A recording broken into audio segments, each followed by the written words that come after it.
भाई Apple phone का कोई बाल भी बांका नहीं कर सकता। जैसे सलमान खान का ना कोई बाल बांका नहीं कर सकता, वैसे भाई एप्पल फ़ोन का कोई बाल बांका नहीं कर सकता। देख लो, ये गर्म एक बॉल थी, इसको बहुत ज़्यादा हीट कर दिया एकदम फुल टेम्परेचर पे। भाई इसने ना कुछ नहीं करवाया, एप्पल वाले फ़ोन को कुछ भी नहीं कर पाया। भाई पीछे ना पूरा गिलास होता है, आपको बता दो, पीछे गिलास होता है।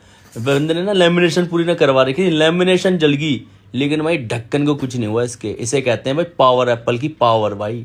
ठीक है, इसको आग के अंदर जला दो, बिल्कुल नहीं जलेगा ये।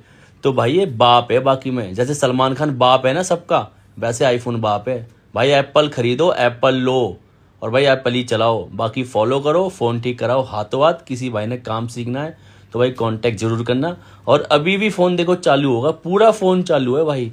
ये देख लो, ये हटा दिया भाई ने, अब देखो पूरा फ़ोन ऑन है भाई, कुछ नहीं हुआ, साला टेम्परेचर भी नहीं आया बना हुआ। देख लो भाई एप्पल की पावर, सलमान खान की पावर।